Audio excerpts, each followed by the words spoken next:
Peace, good morning. I'd like to welcome you back to another edition of the Foul Playland. As always, I'm your Foul Player.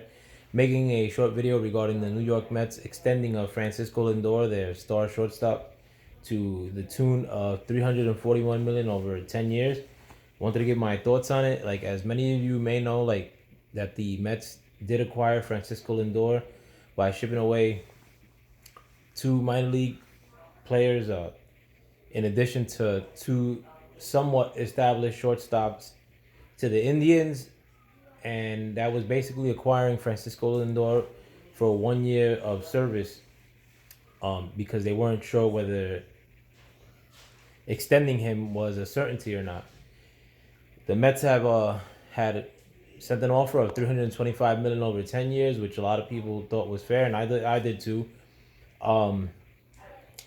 Francisco Lindor then countered with $385 million over 12 years, and I guess they were able to meet somewhere in the middle, and the Mets have locked it up, sealed it, and they given them $34.1 million over 10 years. My thoughts, I mean, I think it's a good deal.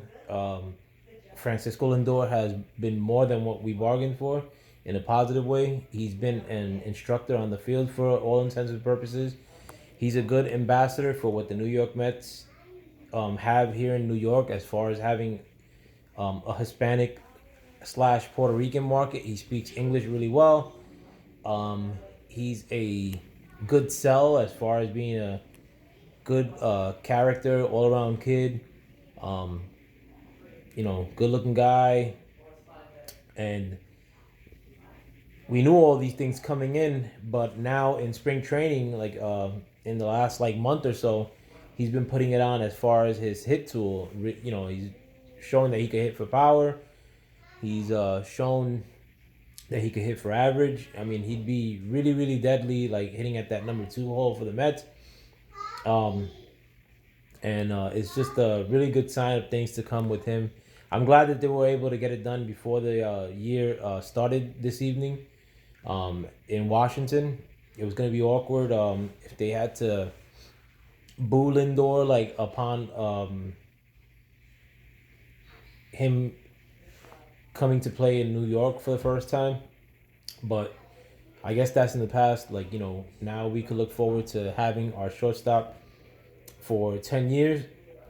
I mean, I think it's a good investment. The prices of these shortstop the price of Lindor was probably going to go up at the end of the year.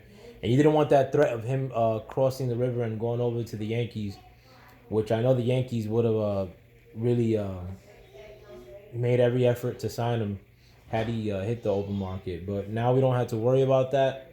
Lindor is here to stay. All the it was worth it too because of what he does for the rest of the fielders.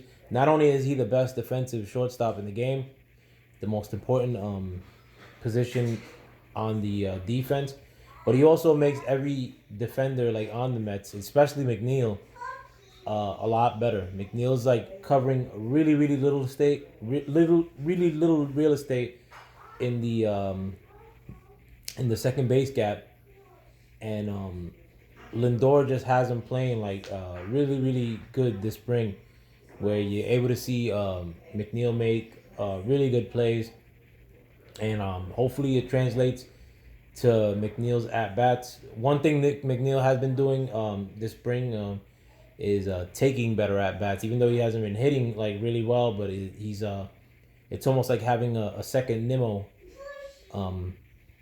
where he has a really, really good eye. I like to see that from McNeil, and maybe it's because he's comfortable in as far as playing around the diamond and playing defense, and that could only be attributed to Lindor,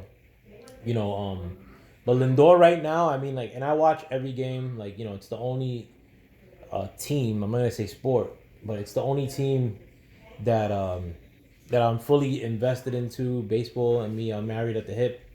But right now, it looks I mean, Conforto was the captain of this team, and he still is, for all intents and purposes. But when you get a Lindor, it just seems like you have a secondary captain or a second captain, and it doesn't it's not a pissing match between Conforto and Lindor. It just seems like Lindor just adds um, to the mix that we already have, and a lot of these players that we did get, like McCann, the catcher, um, Carrasco, Trevor May.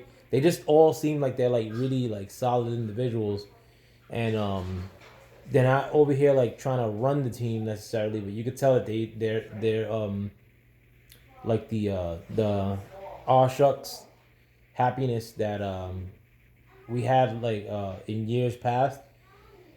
You still got like really good vibes on this team, like with Dominic Smith and with Alonso. Like they don't seem like the types that take themselves like way too seriously, but there's also like a little bit of a tinge of professionalism, which a lot of these guys, um, mostly Lindor, have brought onto this team. So I'm really happy like where this season is gonna go. Um, been a long time since I've been this excited about where we're gonna go, and like the fact that we signed Lindor, like kind of like reinforces that notion. For me personally, of just tying all the loose ends. I mean, hopefully, Conforto plays out of his mind, and we end up signing him. I'd rather like wait and see with Conforto, like more so than I did with Lindor, because Conforto has been a little bit inconsistent. So if he gives another year and we have to overpay another good year and we have to overpay because of that, I'm comfortable with that rather than like paying him now and then like